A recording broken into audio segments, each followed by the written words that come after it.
Gentlemen, start your engines.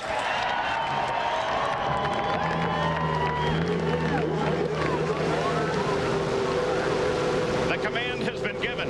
The engines start to scream. 27 drivers are ready. We're ready for the start of the Toyota Grand Prix of Long Beach.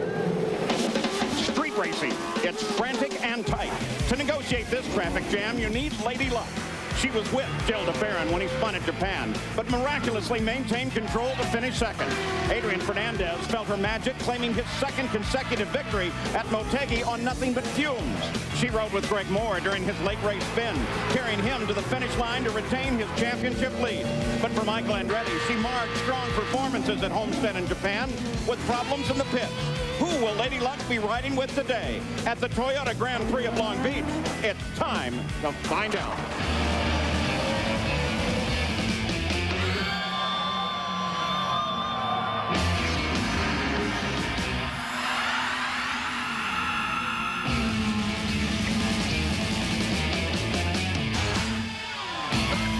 The champ cars are ready. They're already rolling on this new circuit here as we celebrate the 25th anniversary of the Toyota Grand Prix of Long Beach. There is a lot going on. We begin with Jan Bikus. There is, Paul, and yesterday morning, Tony Kanaan did not have a good morning. The gearbox on his primary car blew up. He brought it here on pit road. They switched to the backup car. He went out, although it was set up identically, that car was a half a second faster. In the afternoon, he put it on the pole, his first career pole, and then this morning, he was also the fastest man in the warm-up. Gary Gerald? For Dario Franchitti, this weekend started out like a dream weekend in Southern California. He was on the provisional pole on Friday, but Saturday morning, he had a crash in that new complex of the racetrack, turn 2. It significantly damaged the car, had to go to the backup car. He brought it right out in the final qualifying run and came within just 0.02 of a second of catching Kanaan. We're shaping up for a tremendous battle. Paul, I don't know about you, but we're ready for a great day at the beach. We are having fun celebrating this 25th anniversary here, but there is one enormous question. It's turn 1. Paul, for 24 years, the drivers have hurled themselves down shoreline at speeds approaching 200 miles an hour. They've been hard on the brakes and then going right. This year, the track's changed. They're hard on the brakes and going left into a brand new section. It's narrow, it's slick, it's created some problems for the drivers. This was Scott Pruitt. He narrowly missed the barrier. Mauricio Guzman, he caught it head on. On board with Richie Hearn, he clips the inside wall. His session's over. How will this affect the outcome of the race? We're not sure, but one thing's for sure, Paul. At the start of this race, all heck's going to break loose. Here's the way they qualified. Tony Kanaan, the first pole of his career. Dario Franchitti alongside. He finished second here last year. In the second row, Brian Herta. Last year at Long Beach, he started from the pole, finished third. His teammate, Mac Pappas, is alongside. The third row, Juan Montoya. Keep an eye on him. And Adrian Fernandez, the winner last week in Motegi. In row 4, Jill DeFerrin and Greg Moore, who won the season opener. The fifth row, Jimmy Vasser and Paul Tracy. Row number 6, Christian Fittipaldi and Mark Blundell. The seventh row, Michael Andretti. His first career win was here. And Mauricio Guzman. P.J. Jones and Cristiano D'Amata. Cristiano has the fastest Toyota engine. Patrick Carpentier and Elio Castro Neves in row 9. The 10th row, Tarso Marquez and Scott Pruitt. In row 11, Robbie Gordon and Alex Barron. The 12th row, Michel Jourdain Jr. and Rishi Hearn. In row 13, Walter Salles and Shigeaki Hattori. And alone in the last row, Luis Garcia Jr. Those are the 27 cars. Now, here today, 85 laps is the distance. The pit window opens at lap 15. We got plenty of onboard cameras for you. Here's the view of the Toyota Renard of Robbie Gordon. Quick all weekend, just couldn't put it together in qualifying. Cristiano D'Amata, the quickest Toyota. What a guy this guy is. He's got great potential, Paul, for a great race. Michael Andretti, the Ford Swift. He was the 86 winner here, looking for his first win this year. Jill DeFerrin, this is a great view. He's always so quick here. Will today be his day? Along with Juan Montoya, this kid is a rocket. Expect fireworks. Those are the onboard cameras for you. The field now getting ready to move into formation. They were told that they should come off of the last turn, which of course is a hairpin here, single file, and then move into their rows of 2, hoping to get at least 6 of the rows off the corner before the green flag comes out. The look down on Seaside as they move toward that final turn. The pace car is the Toyota Solara.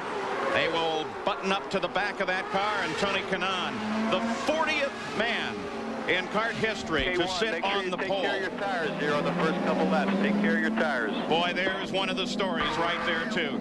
In these hot temperatures in the 90s, keeping track of the tires.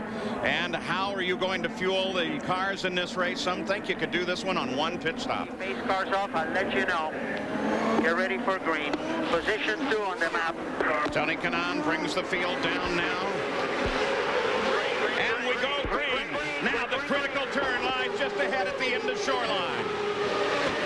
The field screams down for Shoreline. The rest of the field comes off the corner slowly. Tony Kanaan moves to the front. Herta challenges to the inside into that first turn.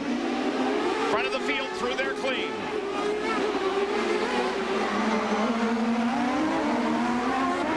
They've made it through the 2 critical parts now. Herta in the lead, followed by Kanaan. Branchini is third.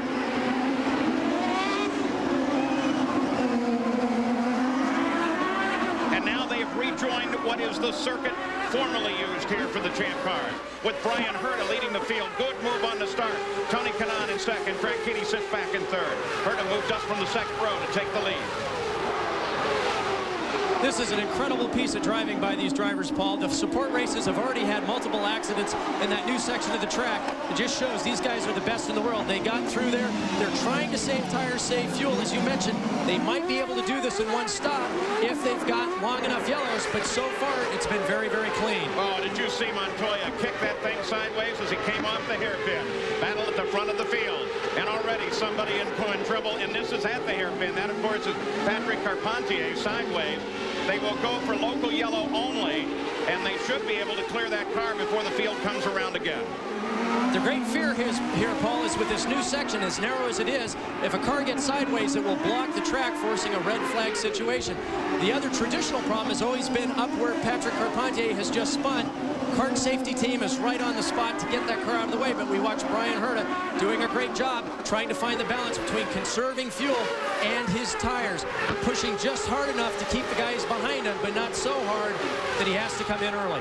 You have to think about Carpentier's second race. Look at Kanaan off of Seaside, drops to the inside, makes the pass, pick up the lead. Carpentier, was going to say, now 2 races in a row, has problems in the early going.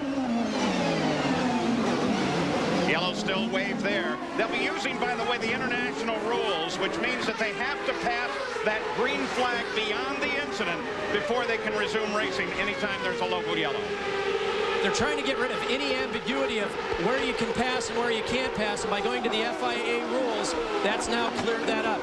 Third in this picture there, Paul, is Dario Franchitti. He's one of the best in the business of going the quickest on the least amount of fuel and conserving his tires. We'll see how that'll play out. Jan Vikas, what's the story on Carpentier? Carpentier, Paul, has been in the pits. They put 4 fresh tires, and they checked the right rear corner. They were concerned about it. They think it's okay. He's got fresh rubber, but obviously he's lost a lot of time. And Franchitti makes his move on Herta.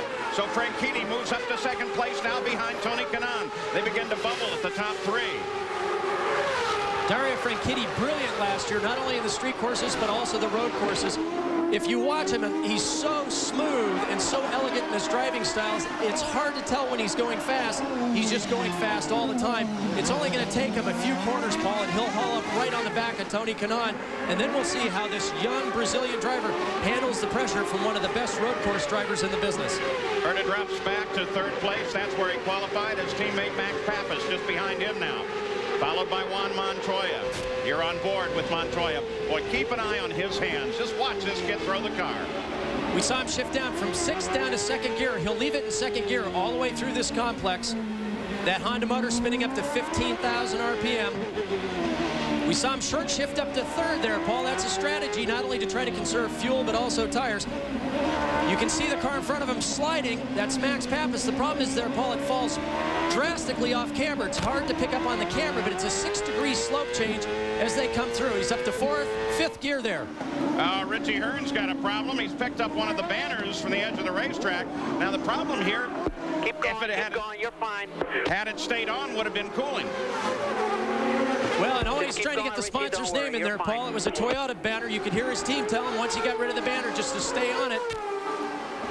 We'll have to keep an eye on Richie Hearn's car because we are not sure. Well, you see one thing, Parker, no mirror on one side. He's lost the right side mirror, Paul. That's not critical going down into the turn 1 area, but it certainly is on the other corners on the track. So Richie Hearn will struggle to find himself back up in the field. He currently runs 22nd.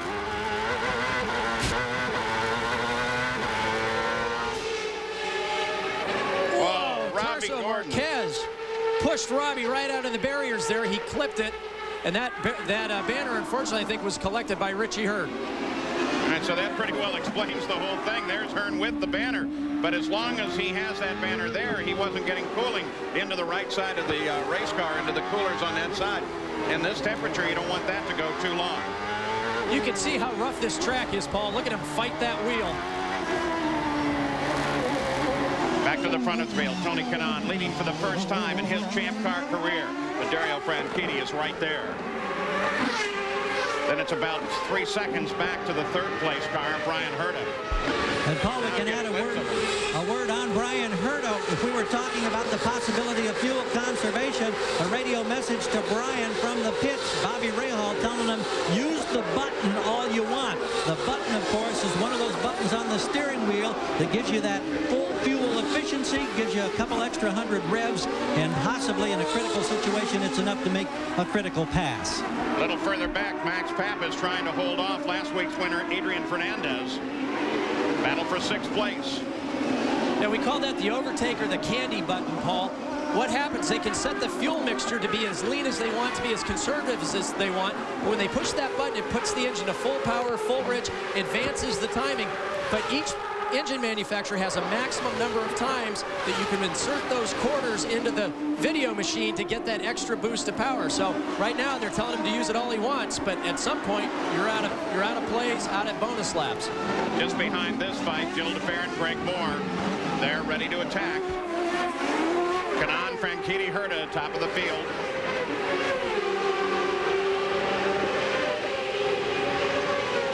Again on shoreline. Heading down for that series of turns that they call the complex, mostly because it is.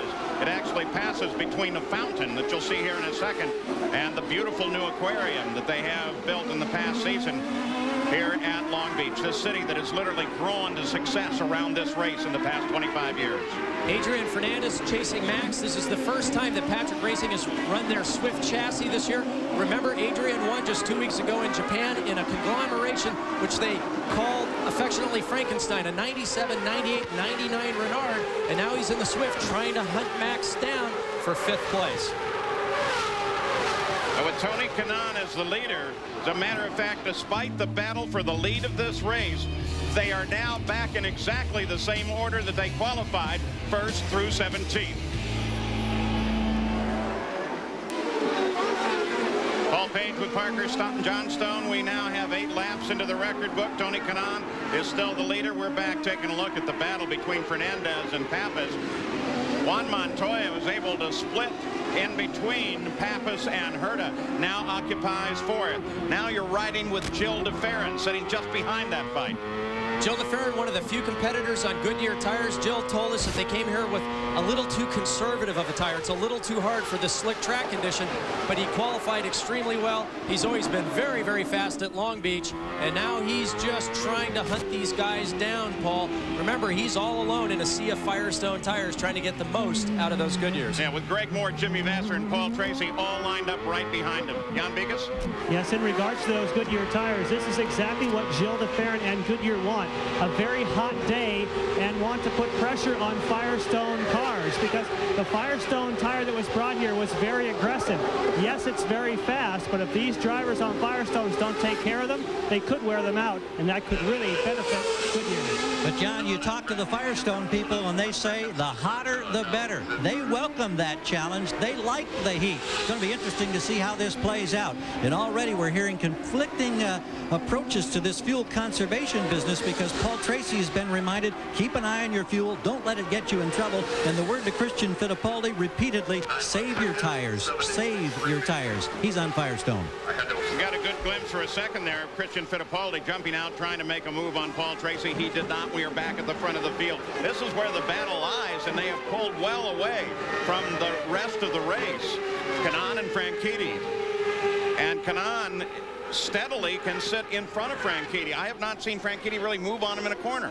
There are only 4 cars in the 63-second bracket, Paul. Those are the top 4. Everybody else is actually right now there are only 2 cars in the 64-second bracket. Everybody else is back in the 65s and slower. So obviously Tony and Dario pushing very hard. Everybody else looking at different strategies to see if they get a yellow, can they make it in one stop. Now the guys that are going full power, they've obviously committed to a 2-stop strategy. The concern is not so much the fuel, Paul, but the tires. Can the tires last if you try to make it in one stop? And so far the consensus seems to be they can't. You're trying to unleash 900 horsepower off these hairpins. It lights up the rear tires. The tire wear just isn't good enough, I think, to make it in one stop. But you know, this race is very difficult to predict. On one hand, 85 laps, that's not all that far. The circuit now is 1.82 miles around. Last year it was 1.574. But given that and the shorter distance, now you start to think, well, do I want to make this a 2-stop race? Do I want to reach for one? And then you have to go back and look over the history of the race and how the caution periods, full course cautions, figured in. They figured in predominantly in the past. Today we've been clean. Thus far we've got 11 laps into the book.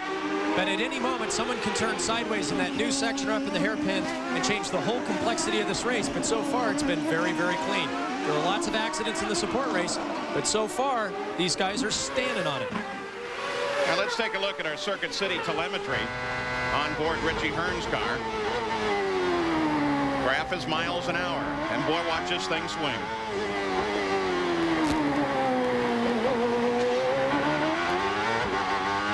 Richie, one of the few drivers down to first gear at the fountain corner. Watch how hard this thing accelerates once he gets back onto the old section of the track, Paul. Watch it here.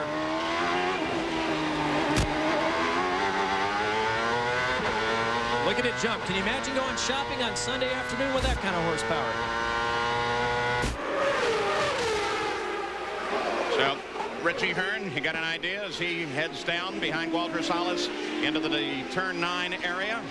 And back at the front of the field, Tony Kanaan is still just pouring it on. Gary, I got to ask you about the fuel situation on this car. Paul, I'm sorry. I was in a conversation here. We were just checking on the well-being of Robbie Gordon, and I didn't hear all of that lead in. Well, as we watch Tony throw it really sideways, let me go down the pits and ask John. Well, the situation for Tony Kanaan, I just spoke with Steve Horn, who's going to make the calls, and he said at the start of this race they already were going to go for a 2-stop strategy. So that would be most likely why you're seeing him running as quickly as they are. They're going to try and get away from the field and then make 2 stops. They're not going to try and gamble and go for 1. The leader just handles up Luis Garcia Jr. now. Franchitti does the same. Christian Fittipaldi finally was able to attack and get around Paul Tracy for 10th place. Tarso Marquez also was able to get around Scott Pruitt and now sits in 18th place. The only 2 passes that we've had in the past few seconds here on the track. Well, there's a lot of speculation. Oh, Gordon's off again. A lot of smoke at the back of that car, Paul. We don't know if he just overshot the corner or actually has a problem. We'll see if he can keep it running and get back on the circuit. Robbie Gordon, really, this is his local track. He wants to get back into the fight. That was a nice piece of driving, Paul, to spin that car around in such tight confines, except I think he just clipped the tires there with the left rear. Showman Robbie Gordon, he is good. Back onto the track itself. Montoya and Brian Herta. Montoya right there. This young Colombian, Paul, from the moment he showed up at Long Beach, was third quickest in the opening practice sessions. He has absolutely no fear, no concern other than being absolutely the fastest driver on the track. He is amazing to watch. And, you know, like many of the great drivers, he has kind of a shy little smile. Almost looks at you head down when he talks, but obviously is enjoying himself. And, hey, if you got a ride with Target Chip Ganassi, I think I'd probably be a pretty happy guy, too. So Tony Kanaan at the front, Franchitti second, Brian Herta being worried very much by Juan Montoya.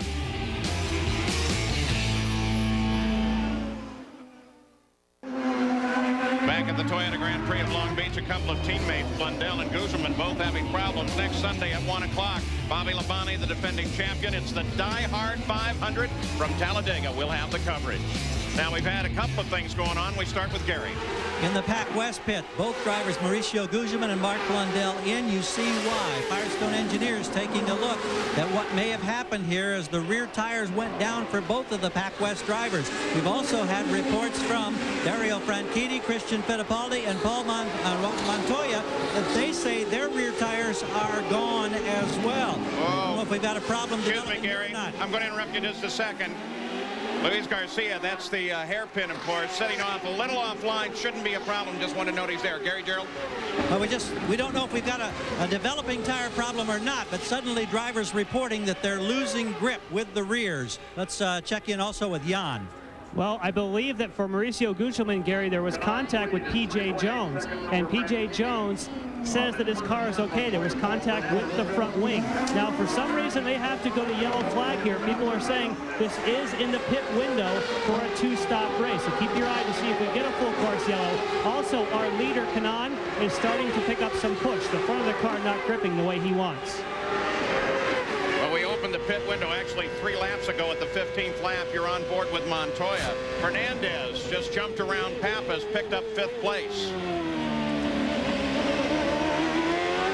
This is the stage of the race, Paul, where these guys are starting to get a feel for how their cars are working on half tanks, whether they're going to pick up a balance change. They're talking to their crews to try to figure out if they can make a wing adjustment or tire pressure change on that first round of stops. We should be able to see some guys moving forward as they have their cars working better and better. Other guys moving back as they run into chassis problems.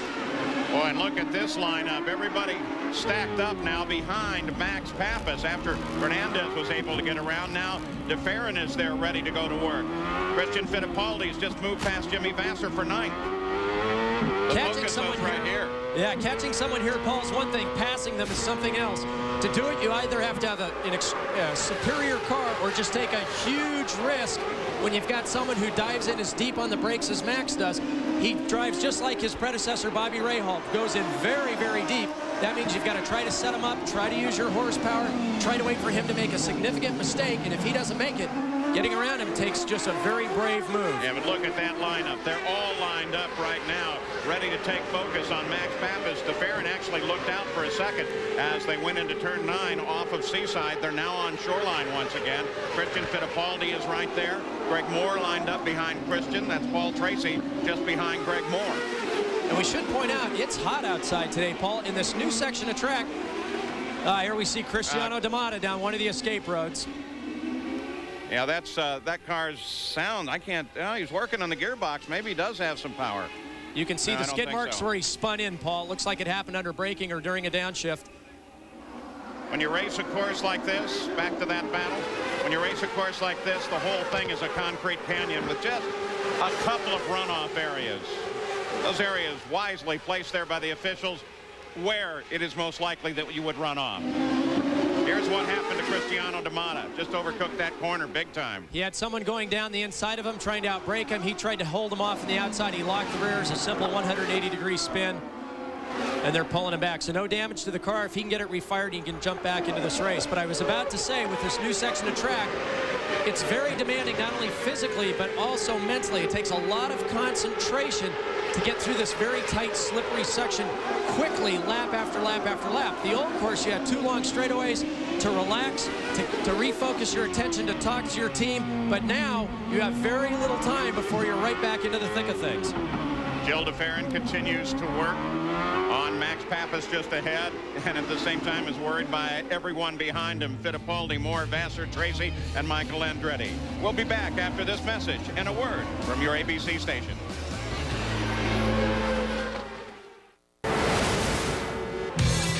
Today's first Toyota Spotlight focuses on the rich racing history here in Southern California. From 75 to 83, Long Beach played host to the Formula 5000 and then Formula One. World-famous drivers like Nelson Piquet and Niki Lauda, and of course Mario Andretti, all have stood atop the podium for the Toyota Grand Prix of Long Beach.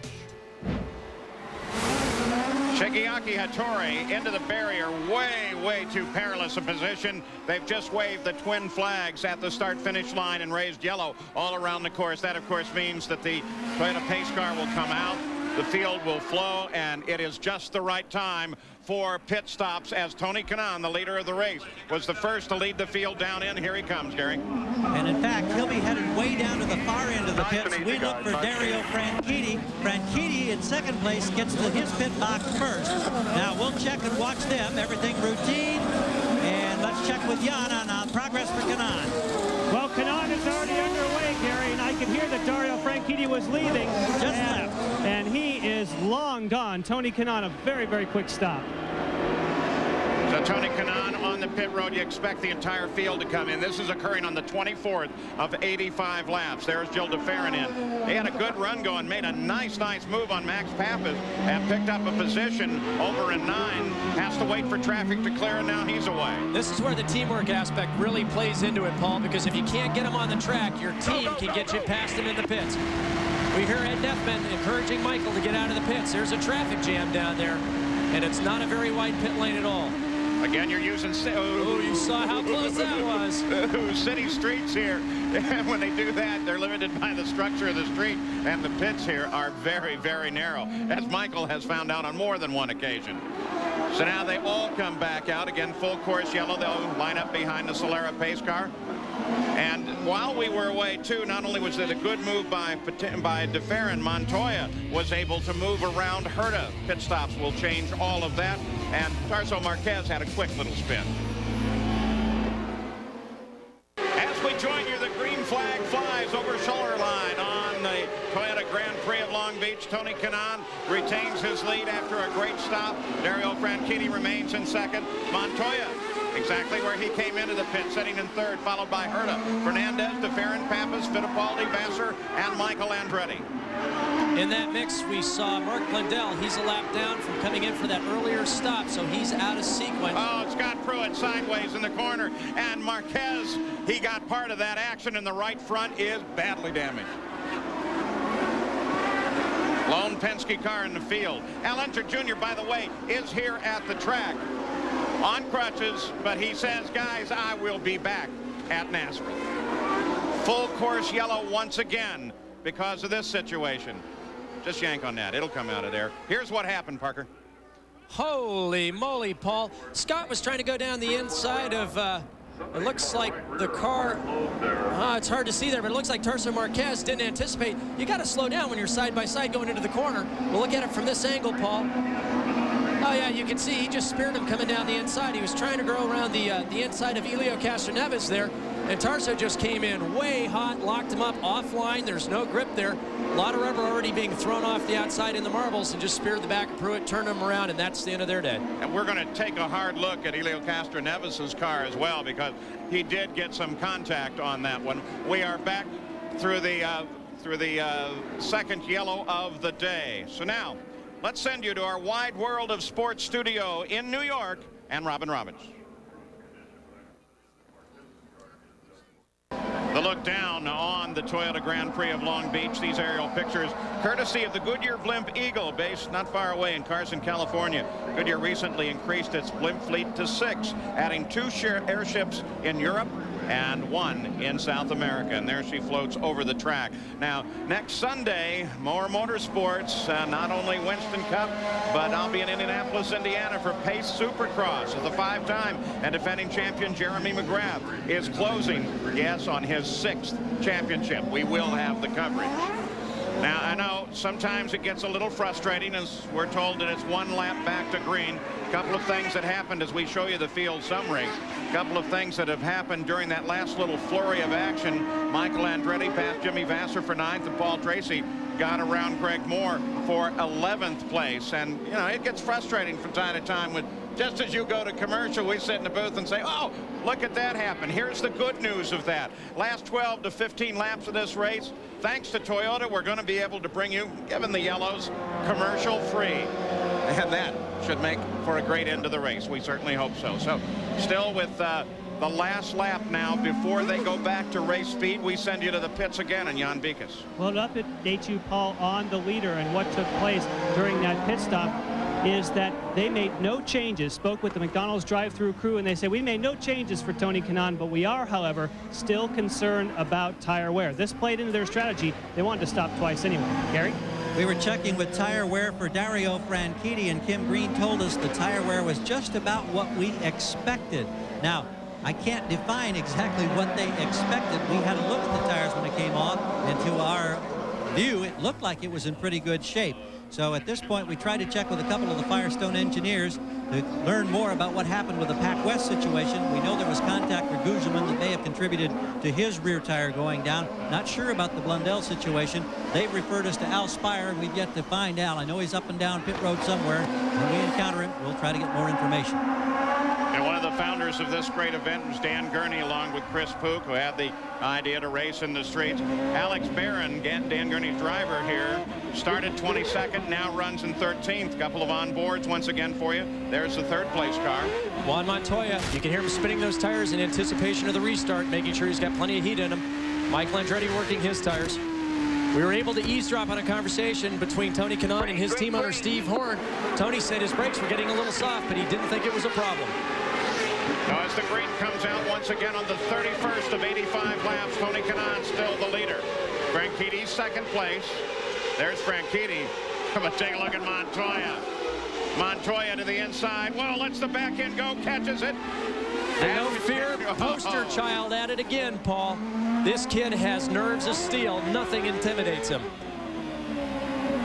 Looking back for Montoya and Franchitti through the complex.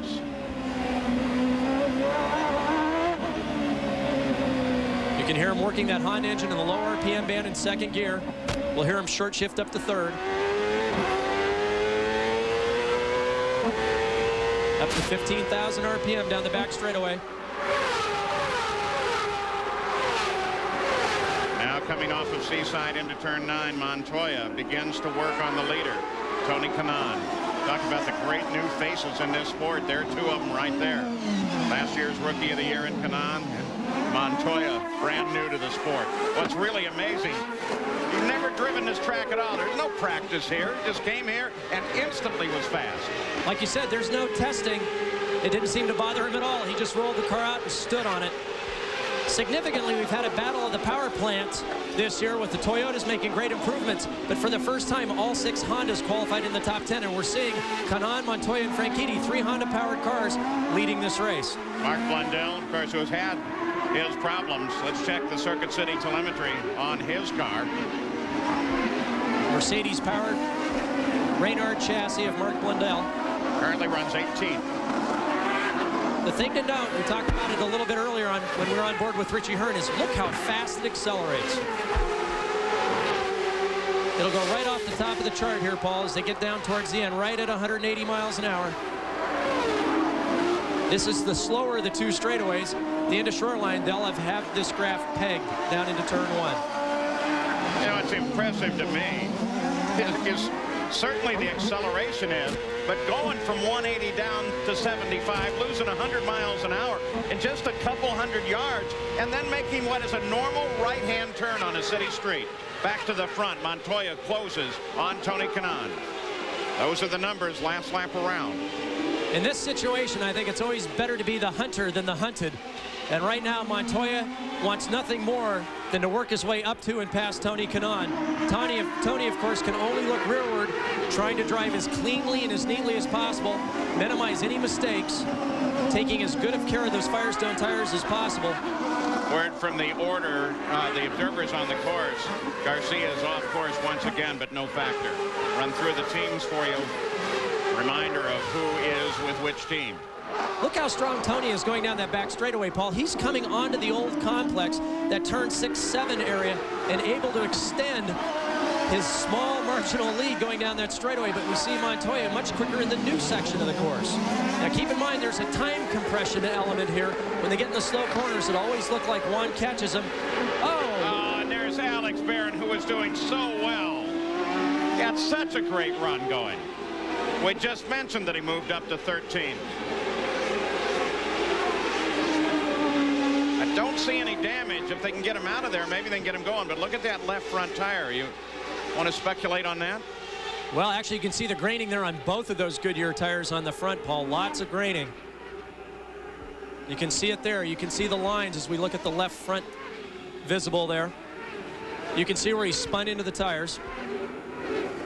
Kart safety crew there. And I tell you, there's no other time in the world that goes by as slowly as sitting and waiting, trying to get the car back on track and refire, trying not to lose a lap to the leaders. Look at this battle for the lead now. 3 together. Kanaan, Montoya, Franchitti. A mere 1 second, not even that, separates the nose of the lead car from the back of the third place. Well, we've seen fireworks with Montoya before in the Celebrity Deathmatch 2000 grudge that happened between he and Michael at Montague. We're wondering now what Tony's thinking about having the young Colombian behind it. And Dario, I don't know if he's just sitting back just enough to get out of the carnage in case it happens, or if he's pushing as hard as he can. You know, you always hear the wily veterans sitting back. That's usually nonsense, Paul. The drivers are normally driving absolutely as hard as they can. But he seems to be breathing just a little bit behind Montoya there. Oh, man, I like that wily veteran story. But I'll tell you, you saw look at it here. There it is. Montoya is faster. And he certainly closed the gap to get here. I mean, did it quick. Well, in that last lap, Montoya and Franchitti's lap times were separated by 1/100th of a second. On board with Montoya now. We're just going to ride with him here as he chases Kanaan down.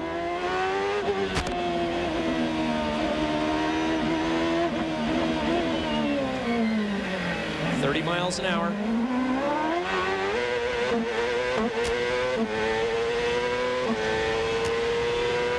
Up through the gears. Max in the Honda out just over 15,000 RPM. Hard on the brakes, all the way down to second in that sequential box. He just pushes the lever forward to go down.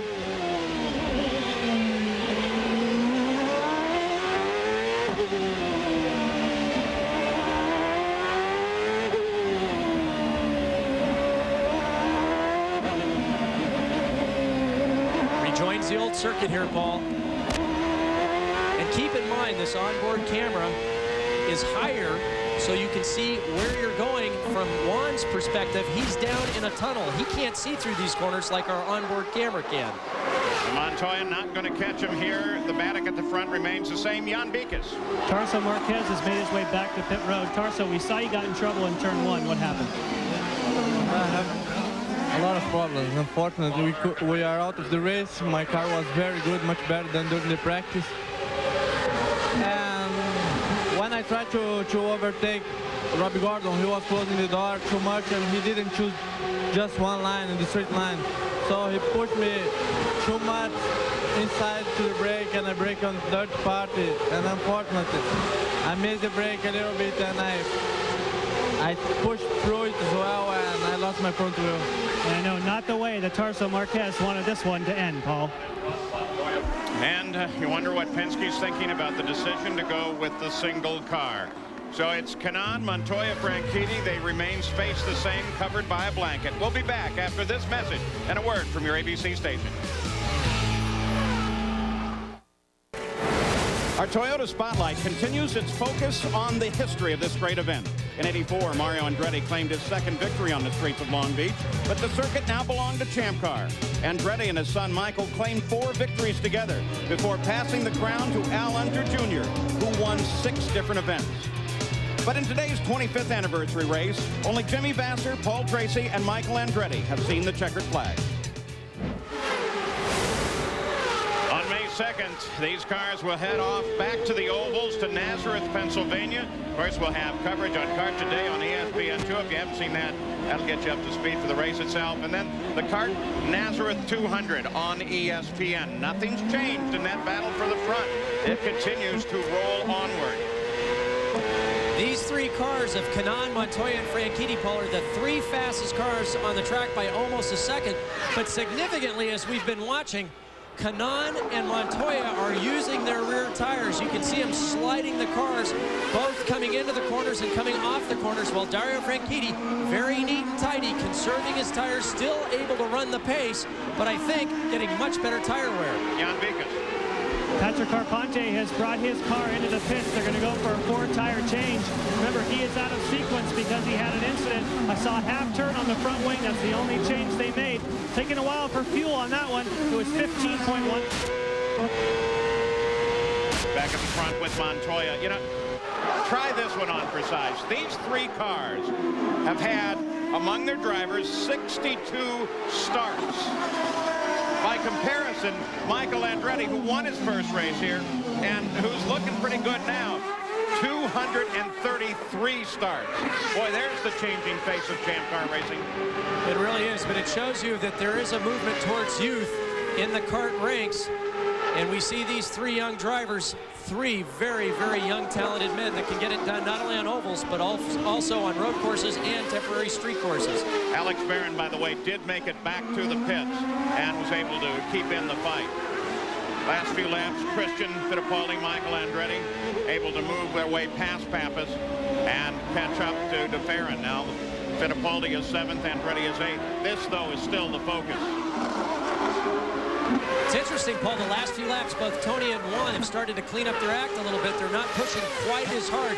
Even though their lap times are still very, very fast, their cars are much more orderly. You don't see them sliding the back of the car as much as we did when we were away. Dario Franchitti still hanging on back there, but I know, Paul, that no matter what's happening as far as lap times, Dario's got to be getting the best fuel economy of the three of them. The only thing that's saving Tony is watch how good he is coming off this hairpin down shoreline. Every single time he's able to get a good jump off of Juan Montoya, and I think that's the only thing saving him from having Juan trying to attempt an out-braking maneuver at the end of the straightaway. Tony's very, very good getting the power down and accelerating down this long straightaway.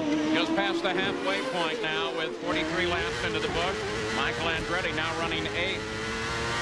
Ahead, somewhere ahead there should be Christian Fittipaldi. But a full 4 seconds ahead.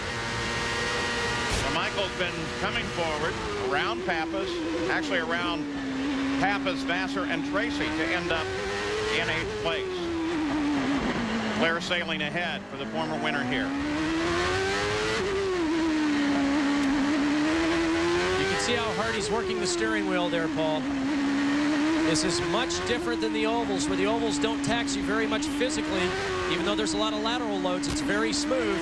These guys are maybe pulling 3.5 Gs on the circuit, but it's like having your head in a paint shaker at a hardware store. I always say the concentration level is high enough. It's like you're doing differential calculus in a sauna while you're doing a stair climber, and if you make a mistake, someone hits you in the head and takes $100,000 out of your wallet. And I tell you, to do this 85 laps in a row is very, very tough. And you actually drove on this circuit with that kind of philosophy? Oh, heck, I love this place, Paul. I only got to compete here twice. I finished 2nd and 5th, both times racing with the king of the beach, Al Unser Jr. The only complaint I had with Al, well, we saw Christian having to look down to Farron, was, gee, Al, I love racing with you. Can it be for the win sometime? And Al thought that was a good idea. We're going through the different manufacturers for you, engines and chassis.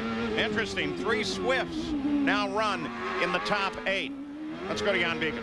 Well, we talked about tires, and we even mentioned Al Spire. Here he is. He's a director of racing for Firestone.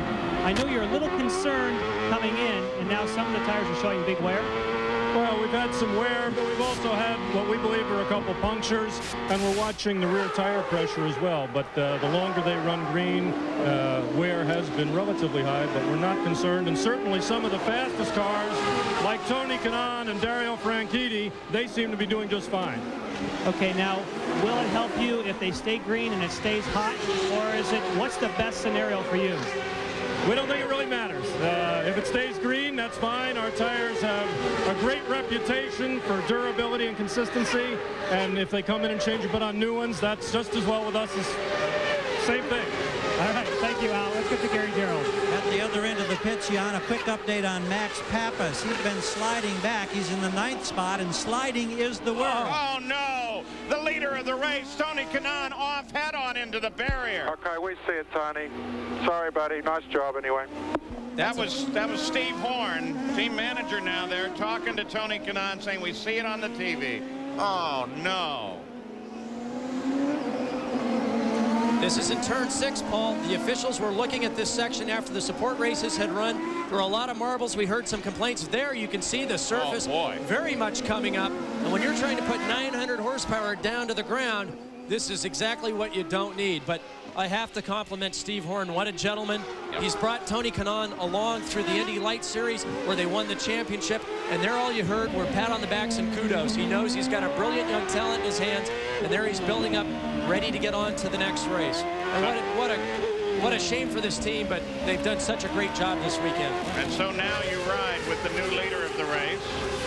There's Steve Horn, fellow we were talking about. He and his wife Christine have been heavily into this sport all of their lives. And there's Chip Ganassi. He knows his guy, Juan Montoya, is in first place and about to see a full course yellow ahead of him. Tony Kanaan, that is a very long walk. There's Montoya. John Beekes. Well, you just saw Steve Horn. Let's talk to him. You had a great run going. Any idea why he got wide there in that corner? No idea, really, Jan. The car was working fine. He was very comfortable with that. I noticed on the TV the track started to break up a little bit there, so maybe that caught him out, but otherwise I don't know. Up until that point, were you still very concerned about tire wear? Not really. The tires were working perfectly. You know, they were at their limit, but that's what we expect from Firestone, and no, the tires were fine.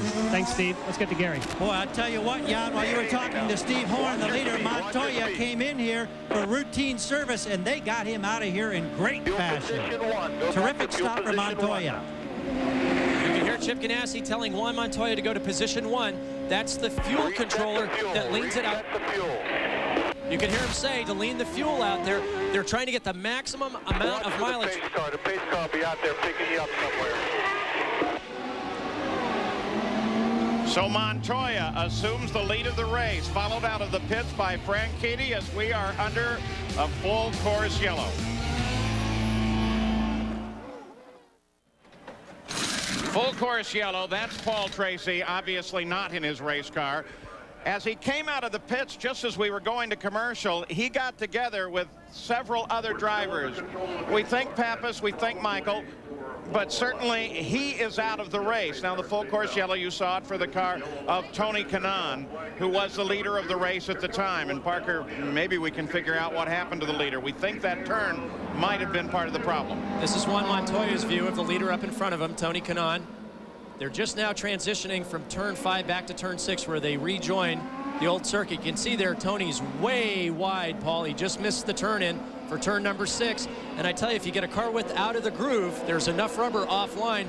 The car has no grip. It's like hitting gravel, like hitting ice, and the car went right into the tires. What a shame. Now, Tony Kanaan, the pole sitter and the leader of the race, right to that point, ends up into the barrier and out of the run. I mentioned earlier how important the concentration was. There's no other sport that takes this much concentration all the time. There are no breaks, no huddles, no coming back for points. And if you make a small mistake, that's what happens. All right, maybe we can clarify that pit situation, Gary. Paul Tracy out of the car, as you mentioned. Paul, can you tell us what happened? And we didn't see it here on pit road as you exited. Yeah, I got a couple guys on the stop, and I was going down the pit lane, and another car, I think it was Michael, swung out in front of me and just swung right over into me and threw my car in the air. Pretty similar to what happened to him and Emo a few years ago, and just, you know, bent the rear suspension, and you can't really fix it at any time. So it's Los Angeles traffic jam in the pit lane. Thank you. Good for Paul Tracy. He could keep a sense of humor as he climbs out of the car in one of the most important events of the year. So now here is the change in the order. It might be a long yellow, though.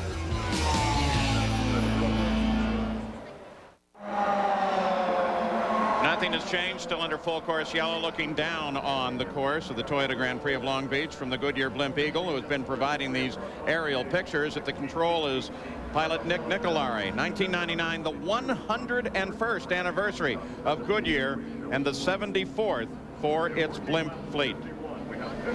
Now in 1 week, ABC Sports will head off to Talladega, Alabama for the Touchstone Energy 300. That's Saturday live at 3:30 Eastern. Let's get updated on how we played at the end of this race. Start with Gary Gerald. And with Rob Hill, who of course is on the radio with Juan Montoya. That was a terrific stop when you came in here.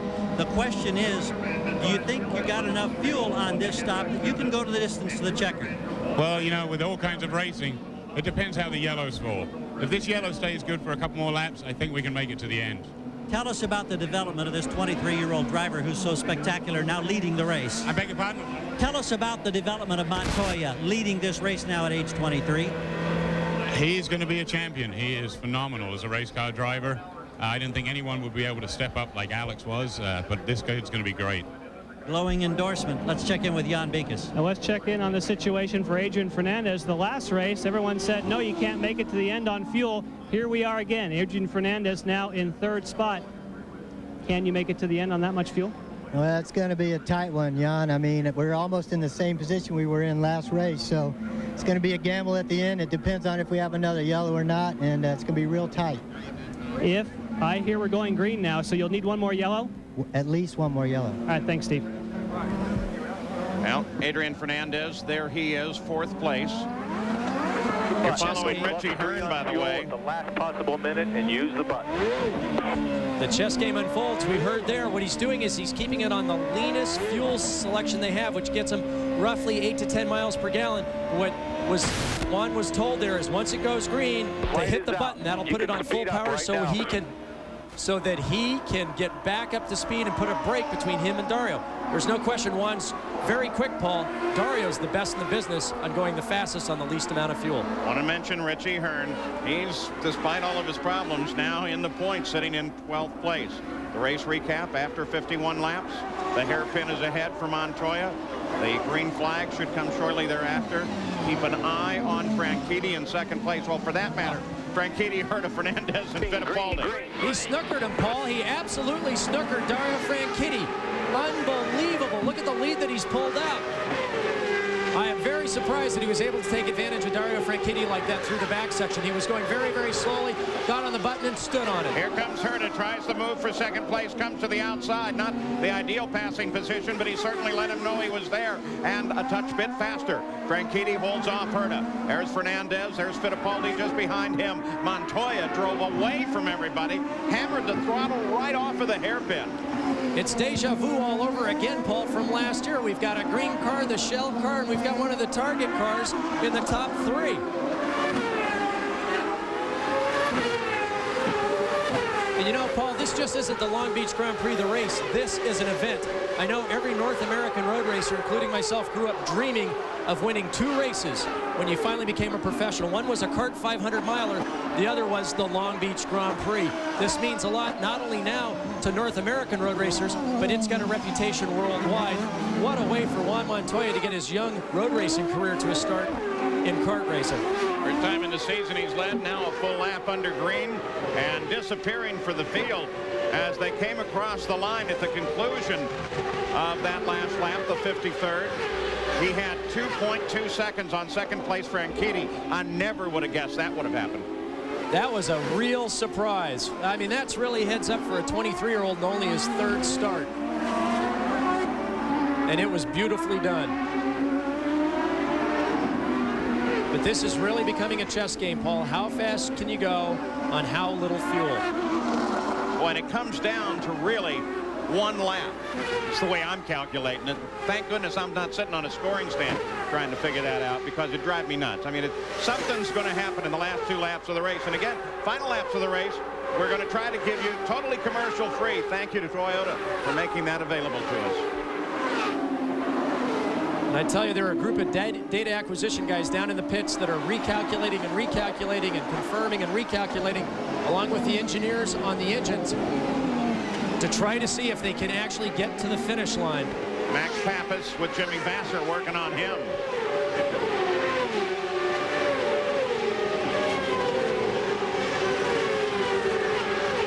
Vassar, of course, former series champion from up in the Bay Area, is one of those guys, in fact, that also grew up dreaming of this race. Boy, did you see BJ gets in trouble.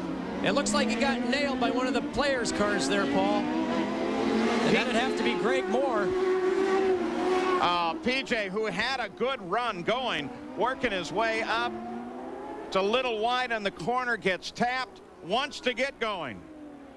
Son of the great Parnelli Jones.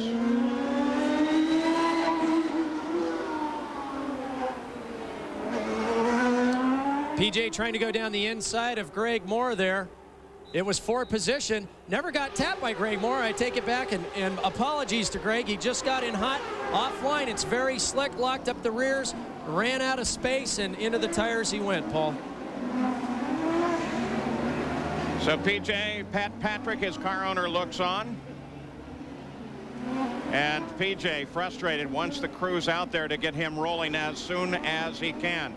But again, it creates a full course yellow, our fourth full course yellow of the day. Montoya leads.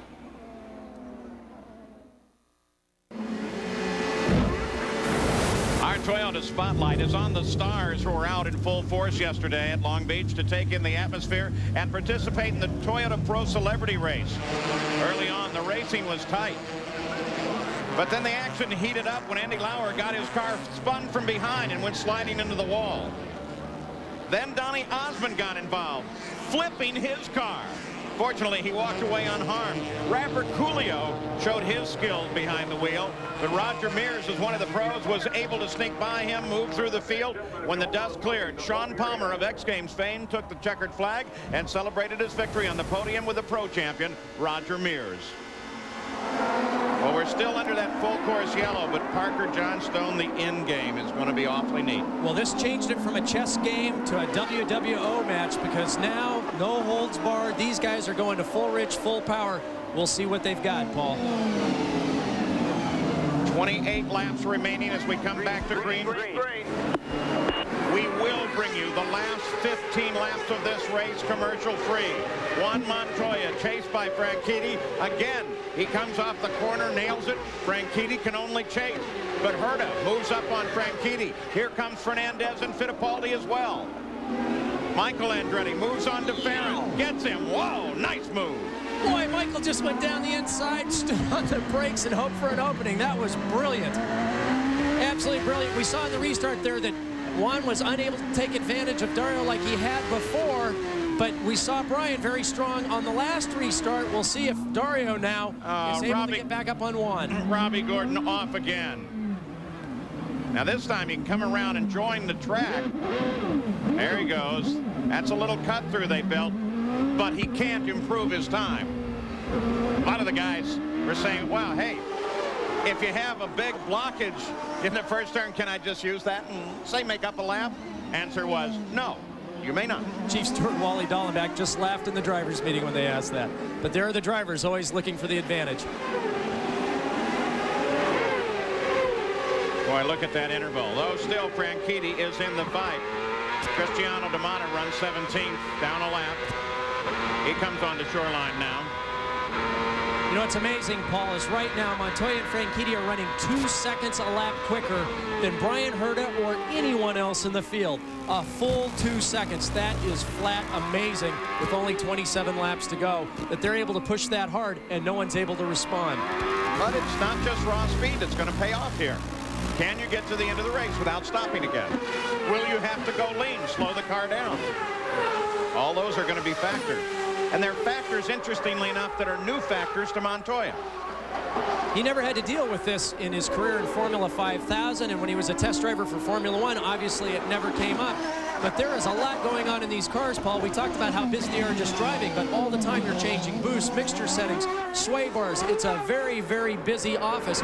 These guys, without doubt, are well-conditioned athletes, but they also have to think on a conscious level, as well as being in the zone, making adjustments to their cars, talking to their team managers and mechanics so that they get the best out of the equipment while hustling these cars through concrete walls at 180 miles an hour. Oh, and just a couple of other factors. They just came off of 2 oval races, now on a temporary street circuit, back to an oval. You want to talk about the definition of versatile? There it is. Circuit City. Telemetry from the car. This one will show not only the miles an hour, but lateral G-forces for Richie Hearn. Currently in 11th. Fell back. Remember, he had the banner on the right side of his car. Lost his right mirror. Something they don't fix on a pit stop. He's trailing Mauricio Gugelmin here in the Mercedes-powered Reynard of Pac West.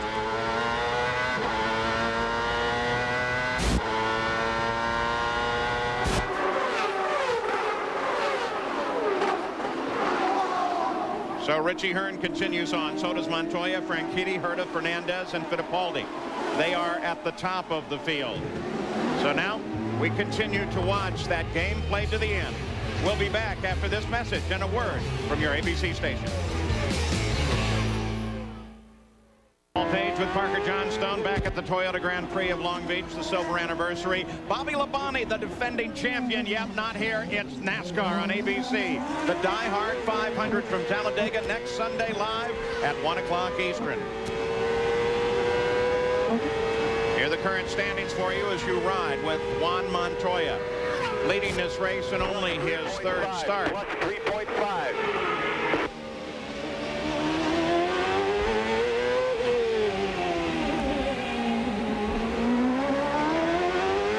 63 laps complete. 22 remain. A brilliant run by the young Colombian. Paul, right now he's turning laps almost a half a second quicker than Franchitti, who's another half a second quicker than Herta, who's quicker than the rest of the field. So he's continuing, Juan Montoya, is to extend his lead here, and doing so well. Yeah, like he's been doing this all his life. And Dario Franchitti, who normally is this cool, collected guy, he's desperate out there right now. We've seen him make some uncharacteristic mistakes. He's usually so cool, so collected. While we were away, he was locking wheels. He's hustling this car harder, at least from the outside, than we've seen him hustle it in a long time. He's usually so silky smooth. You can tell he's working extremely hard. He certainly hasn't given up and settled for second here, even though Montoya is now continuing to pull out his lead to almost 4.5 seconds. Upper left, we'll run through the teams for you again. There's the interval from first to second. Only Castro Neves separating them. Remember, he was involved in that incident a little earlier, so he's sitting back. On board Michael Andretti. He's on shoreline. Andretti currently is 6th place. His teammate at Newman Haas Racing, Christian Fittipaldi, is in 5th, though not immediately ahead of him. There's about 2 seconds between this car and Christian. There's Christian right now. And Christian, fortunately, not in any way locked in a battle that matters for position with him. Now, Tony Kanaan finally out of the CART Medical Centers with Gary Gerald. Tony, I know this has to be very, very disappointing. Tell us what happened. Well, I was trying too hard to pull it away from Juan, and fortunately I put one wheel and the rubber, and the car just slides, and it was too much, and I hit the wall, the tire barrier. But I mean, my drive-through crew did a great job. Steve and all these guys are great. Unfortunately, you know, I really hate when I made a mistake, and this happened today, but I think we proved to ourselves that we have a very good car and we can do it, so it's not going to happen anymore. It happens just once. Let's get a quick word with Steve Horn. Steve, you've seen this young man develop his career. Do you have to do cheerleading in this situation, or do you worry at all about what impact this might have? Well, as I said, Tony, when you get to my age, you can always think of things worse than this. And anybody out there remember Indy 95? That was a little worse than this. Yes, indeed. All right, Jan Beekes. Well, in regards to Adrian Fernandez, remember we spoke with his crew and they said they needed more yellow. Well, the answer to the question is they got enough yellow. He has plenty of fuel to make it to the end, and I assume that would mean all the front runners do. And that assumption, of course, is made. And I got to tell you, generally the pit guys are very, very straight up with our pit reporters. Occasionally, when the press gets very tight, you know, maybe they'll fudge a lap or two. But so that's the assumption. We race all the way to the finish. I think the gloves are off, Paul. I think these guys are driving absolutely as hard as they can. And remember, in Long Beach as a past, there have been some pretty spectacular things that have happened in the closing lap. So it's not done by any means as of yet. Adrian Fernandez, the 40 Ducati car, stable of Pat Patrick. Last week's winner in Motegi, Japan. 13 seconds behind the lead, currently runs in 4th base. Brian Herta is his target. Christian Fittipaldi will be searching for him. Back to the front of the field. Juan Montoya, the leader. His 3rd race. Driving for Chip Ganassi, at target Chip Ganassi. His teammate Jimmy Vasser is sitting back in 9th place right now, just ahead of Greg Moore. And Paul, as we watch this car, you can see how well balanced it was. I mean, he just slid the car right out to the wall, but well in control, not over driving, and he's continuing to extend his lead. He's now pulled out another second on Dario Franchitti. It's up to 5.4 seconds, but you can tell he's driving well within his limits. The car isn't moving under braking, or as he turns in, puts the power down. It's all very smooth, very collected. I think now he's just trying to make sure that at this pace he can stay in his rhythm, stay focused, and get through the last 18 laps to the checkered flag. Now, let us do remember, as we go to the closing lap, twice in the last 3 years, the winner of this race has only led 4 laps or less. We'll be back, commercial 3, right after this.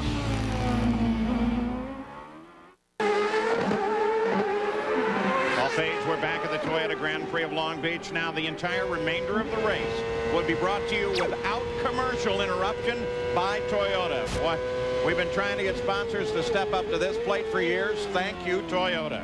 As a race fan, I know that makes a world of difference at the closing stages of the race. Thanks, Toyota. Montoya is the leader by 7 seconds over Dario Franchitti, Brian Herta, and Adrian Fernandez. Christian Fittipaldi sits in 5th. There are your current standings. And we're going to take him back in the field since this lead is so broad. But once again, remember, anything, that wall can reach out and snatch you at any second at this track. Michael Andretti with Gilles de Ferran all over his back door, and Pappas all over de Ferran. And then Jimmy Vasser just sitting there in the best seat in the house for that battle. Now up ahead of them, Paul, is the lap car of Patrick Carpentier and then Michael's teammate Christian Fittipaldi. But it's obvious now that de Ferran, as we saw earlier, is quicker than Michael. Michael was actually getting away a little earlier, but now he's fallen back into the clutches of de Ferran. Once de Ferran is able to figure out a way how to get around Michael, and I say if because that is very, very difficult to do, I expect he'll pull away. But we can see that right now Michael's holding station. Also watching de Ferran is Jan Vikas. Yes, and I spoke with Derek Walker, the team owner, and he said right now we can run faster than the other guys, but traffic is the problem. Because there's so much rubber that's on the racetrack, you don't dare step out of line to try and make a move. You have to wait for a mistake for the guys ahead. Paul? Gary Gerald? Quick update on Juan Montoya as he continues to stretch the lead. The 23-year-old rookie is just amazing. And remember, Chip Ganassi and his team are looking for their 4th straight win here at the beach. And they now have the luxury of knowing that even at the pace they're running, they should have 2 gallons of fuel left when he gets to the checkered flag. All he's got to do now is go mistake-free over these final 15 laps. No small feat here as well. That sounds easy, Paul, but I tell you, it's hot. It takes a lot of concentration. If you've got a lead like Montoya does, it's easy to fall out of rhythm, and it takes just the smallest mistake of even a 1/4 of an inch, and you're out of the race. Now, when we were on board with Gilles de Ferran, we saw some smoke coming out of the back of Michael's car. That was simply brake lockup. Michael is pushing this car as hard as we can, and as we watch, Gilles de Ferran trying to force Michael into a mistake there, Paul. In fact, we're going to stay on board with de Ferran here. Michael just ahead. This is the best battle on the circuit. It is a fight for 6th. Listening to the radio, listen to the gears.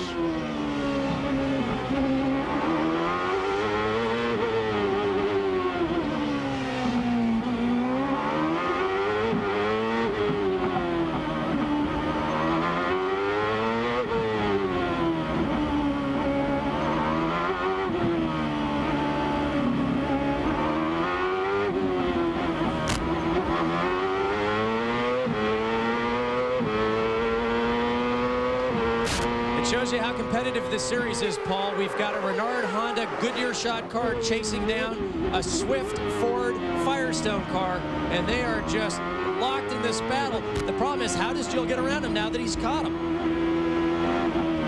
Hairpin ahead. Let's look at that battle from the blimp. De Ferran comes to the inside. Drag race down the straightaway. Michael gets a little better off the corner, but De Ferran's right there. Now the tell will come at turn number 1. You can see that Gilles turned in later. He's got a draft. He's trying to use that to his advantage. De Ferran locking up that right front, trying to get down on the inside of Michael, Paul. And Pappas was able to close in on this one. Look at that 3-way fight now. Back with de Ferran. Michael and Gilles are using up their tires at a heavy rate now, which will favor Max. We can see on that last lap that DeFerrin was a few tenths quicker than Michael, but catching him's one thing, getting around him is something completely different. He's trying to set him up, trying to work the mirrors, Paul. What I mean by that, he's looking down the inside, looking down the outside to try to distract Michael from the task of driving the car and looking ahead. And look up there behind Pappas. That's Moore now, who was able to get around Vassar. And did it on that back straightaway as well. Oh, what a good fight this is. P.J. Jones back in the action after his incident earlier. Okay, feels okay. 11 laps remaining. Update on Greg Moore now. Yes, what Greg Moore has been instructed to do, Paul, is to use the button as much as he can, including coming off of the corners. They know they have enough fuel. They keep saying, use the button to give them just that little more turbo boost.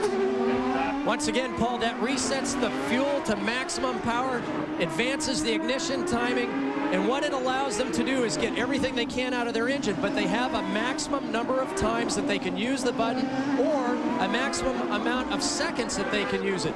As long as they're full throttle, and remember, as they're upshifting, they're full throttle the whole time, just pulling up through the gears.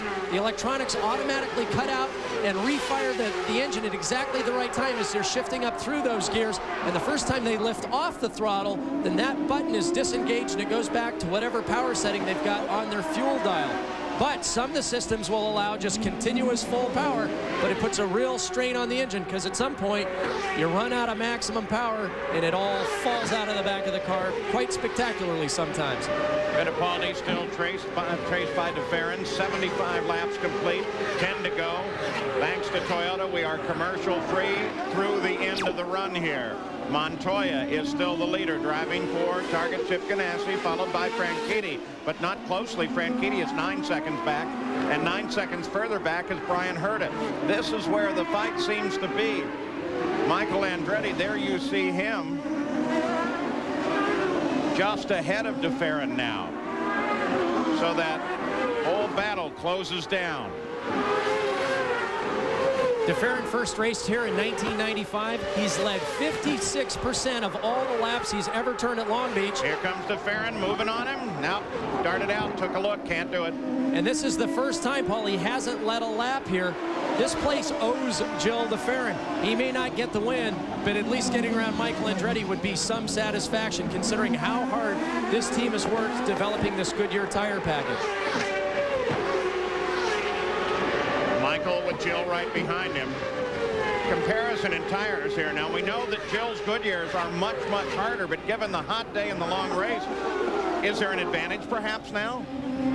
Well, the Firestones have always liked hot conditions, something that traditionally the Goodyears haven't. So even though DeFerrin's tires are a little bit more conservative, a little harder in compound, I think right now that Michael's Firestones may be working well, but the problem is DeFerrin's quicker in all the places that Michael isn't, but he can't use it to his advantage, where Michael's much quicker, as we saw much earlier in the race, is coming off the hairpin down Shoreline Drive, and DeFerrin can't get a run on him to try to outbrake him down to the inside. Where DeFerrin's quicker, he can't pass.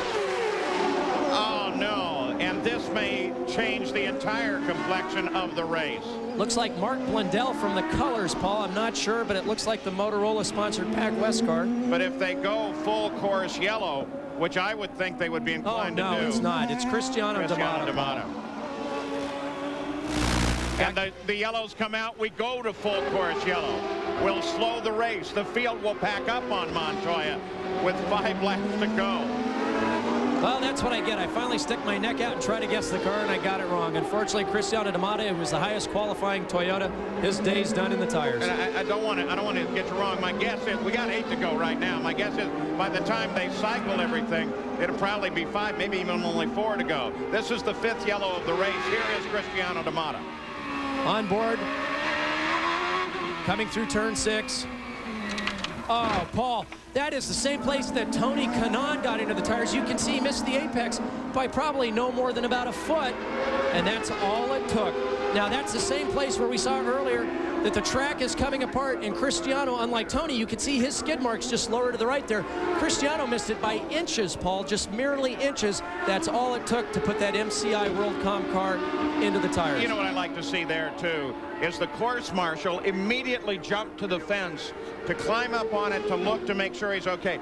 they are all volunteers here, except, of course, for the kart safety team and those types. But the course corner workers are volunteers. They always do a great job, and they always jump on it. Having made that point, too, we saw the same thing a week ago at Montoya, and we don't often see this. When we had the fire with the Pat Patrick car, Scott Pruitt, 2 firefighters were over that wall on top of the car. They were local firefighters, and they were right there. They weren't going to worry about traffic. They were going to worry about dealing with it. It's that kind of courage that helps us do this. You got to remember, Paul, this sport is dangerous. I mean, you can get killed doing this, and these guys are right there. Now, this is Mo Nunn, the engineer for Juan Montoya, who was so successful with Alex Zanardi, and of course Chip Ganassi, the team owner, looking for one of his cars to win their 4th straight Long Beach Grand Prix. And Chip Ganassi, of course, the car owner. Proud man of Pittsburgh, hoping that he can see his young driver bring it home in first. The fuel game, well, that's totally out the window now. There's no question about it whatsoever. 7 laps remain under the full course yellow. You know the kart safety team's going to do everything they can to pull that car clear. And the field with Montoya leading it behind the Toyota Solara pace car. Franchitti is right there, and the game is to Franchitti and Herta now, because this is going to be their chance.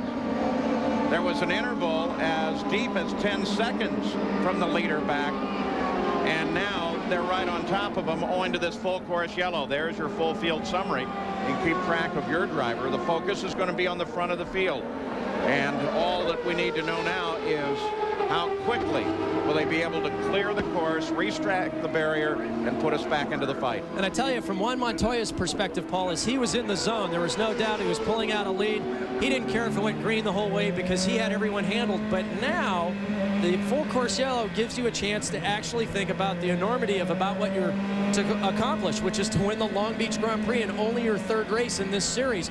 Now, he's a steely-eyed motor racer, this guy is, but still, I know that Chip Ganassi's talking to him, as we can hear a little bit in the background, trying to keep him calm down, trying to keep him focused. And, of course, behind him, everybody's got everything to gain and almost nothing to lose. Jan Beekes. Barry Green, of course, the team owner for Dario Franchitti. We know that Montoya is fast. Do you have a shot at him? Well, I mean, he's definitely fast. We were trying to make sure that we didn't over-abuse the tyres. The tyres have been great all day. We wanted to keep and run a consistent pace. He's very fast. This certainly closes up the gap, so at least it gives another shot at him. And just see how many laps we've got here. We've got to protect our back door too, though, so it's going to be an exciting few laps here to the end. Any coaching going on? Do you tell him whether to go for it or to be conservative? I got guys in Dario's pit here. They're doing a great job for me. Don Halliday, Kim, Kyle, and all the boys. Great pit stops today, so I just leave it up to them. I'm just standing here sort of a little nervous. I'd like to see this one in the bag. Thank you, Barry. Let's get to Gary. Chip Ganassi, does this change it to any great degree now for you and your young driver? Not really, Gary. I think we're okay. We're plenty of fuel, and we just want to play a little conservative after last week's antics. Are you doing any cheerleading at all on the radio, or has he got everything under control in your mind? No cheerleading. It's all business yet. Does it surprise you at all that on only his 3rd race he's in a position where he may be able to win this? Not really. I mean, the guy has a lot of talent. That's why we hired him. And I saw Morris Nunn over here immediately shaking his head. Morris, you know this kid could be a winner right off the bat, huh? Sure, no problem at all. A lot of confidence down here, but still, we got a few laps to go. Now we saw Morris Nunn on his way out to one of the mini parties, because this is a festive time in Long Beach. Look at the work they're doing over in the corner. The whole kart officialdom, they want to make sure that that corner is totally ready to race. I mean, not just clear it away, but they've gone to extra lengths to make sure that it's as cleaned off as it can, because that's been the critical corner. But Morris was on his way to the parties, and Parker and I walked into the hotel lobby and talked to him a little bit, and he said, boy, this kid, you have no idea how good this kid really is. I was very privileged to be at his first ever test in Indy cars months ago back in Homestead, Florida on the road course. And Paul, I've never seen anyone in an initial test do a full burnout out of the pits, up onto the rev limiter, and immediately, I mean immediately, first lap, car sideways, right up to speed. I was greatly impressed, and the confidence that Chip Ganassi and Morris Nunn and that whole Target crew have in him are paying off, Paul, because here he is leading the Long Beach Grand Prix. Now you see the lights still flashing on the Toyota Solara pace car. The field, now the lights go out. Word is out, we're ready to go green.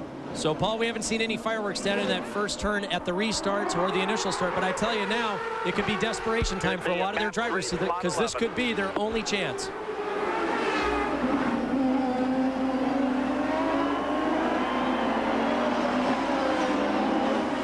Can he get a jump like he did before, Paul? We'll see. Crowd jumps to its feet. They're off of the hairpin. Green, green, green, green. Franchitti stays there on this one. Herta tucks in pretty well, loses some distance. Fernandez falls well back.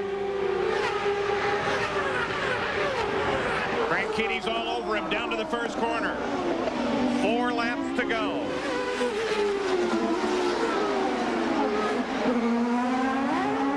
Now Herta, he almost loses it. Franchitti is right there and pushing him. Herta's closed back in.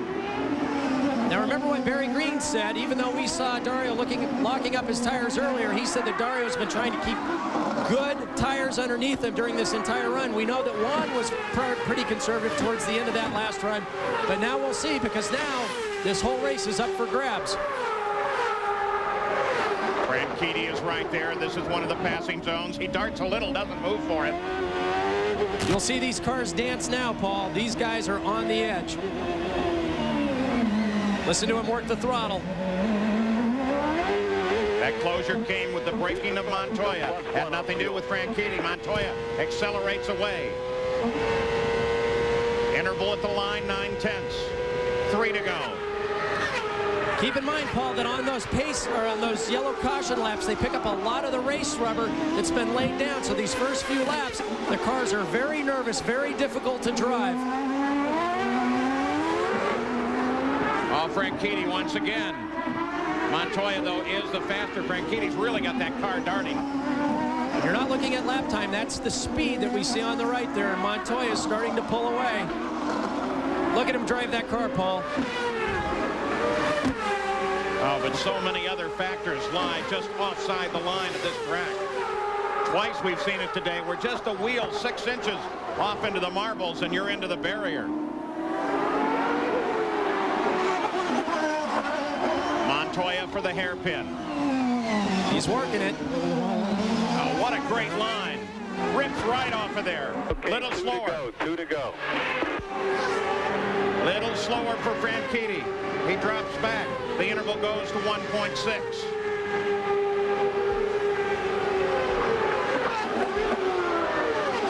Well, we've got the 3 best street course racers in the business here, first, second, and third, with Juan Montoya. We didn't know he was one of the best in the business, but apparently he's just given notice.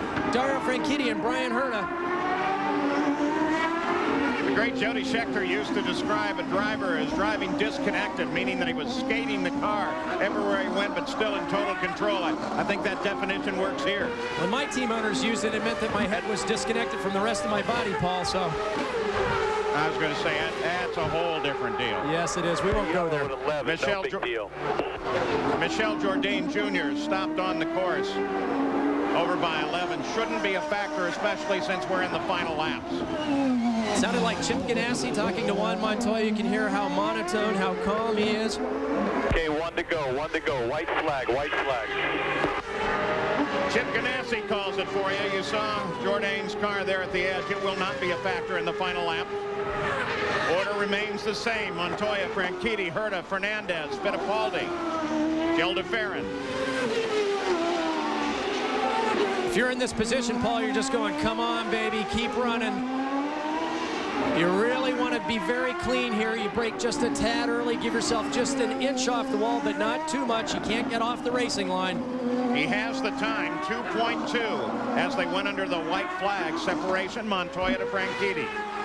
Back in his pits, everybody there that's worked so hard for so long, getting these cars ready for this race after Motegi, their hearts in their throats, fingers crossed. Oh, this kid is good. So very, very good. Juan Montoya, his 3rd race in the series, looks for his 1st career win. The man. You are the man. There you heard Chip Ganassi say it. You are the man. Great job. Great job. Oh, without question, the 39th winner in kart history, and the name is Juan Montoya as he thanks the crew. Look at that. There's a happy guy. Remember, Juan, now for Victory Circle, you come in the back door. You come in the back door. And if Dario Franchitti comes up alongside to congratulate him. Montoya wins it, followed by Herta, Fernandez, Fittipaldi, DeFerrin, Andretti, Moore, Pappas, and Vassar. We'll be back to talk with our new champion. Fourth year in a row, a Chip Ganassi car has won at the Toyota Grand Prix of Long Beach. This time the name is Juan Montoya. The celebration very definitely underway. Quick look at the results of this race with Montoya winning it, followed by Franchitti, Herta, Fernandez, Fittipaldi, DeFerrin, Andretti, Moore, Pappas, and Vassar. There's your back 10. Now let's go to Gary Gerald. Already here in this magnificent victory podium, Juan Montoya, your third Champ Car race. Did you at any point think that you might be able to make the transition so quickly that you could become a winner in just your third race? Yeah, I think, we've done a quite good job. Japan was very close to win, but we ran out of fuel. And here we just had it absolutely right. The car worked beautiful all the race. We did a mistake in qualifying, and it wasn't that bad after all. We could go by everyone, and I think just thanks to all the guys and thanks everyone in Colombia that followed me, my girlfriend, everyone. Tell me what happened now when you're chasing Tony Kanaan and suddenly he had the problem. Do you think you pressured him into a mistake? But I was pushing him quite hard. We were running quite lean in field, so we're looking very good. And I would just start pushing, trying to show him the nose, and he started making a couple of mistakes. His car starts to slide, and whoa. It was funny because I went to turn and whoa, he just kept going straight. Thank you. 4 straight wins for Ganassi and Target Racing. Congratulations. Great drive. Thank you very much. Jan Bikas? Well, it's also a great drive for Dario Franchitti, but you're not as happy. You seem discouraged, but it looked like you gave it everything you had. Yeah, I gave it everything. We didn't have the car today, which was unfortunate. We were just lacking a little bit, but my guys at Team Cool Green, the stops are good. I mean, I have to say the stops were excellent. They kept us in the hunt all day. But on the track, we just weren't fast enough today. So, second place is good points for the series, but it's first loser, but there we go. All right, Dario Franchitti, with the man and with the talent that he has on the street circuits, a bit disappointed. Paul? So with the points, Greg Moore at least finished well enough to stay in the lead of the points. Adrian Fernandez in second, DeFerrin moving up. But you're going to see that name Montoya as he's now 7th right off the screen there, and it will come forward. Don't forget May 2nd, the Kart Nazareth 200 will have coverage both on Kart Today, on ESPN2, and on ESPN. What a great day to celebrate the silver anniversary of the Toyota Grand Prix of Long Beach. Thanks for being with us. I'm Paul Page with Parker Johnstone, Gary Gerald, and Jan Bikas. See you in Nazareth.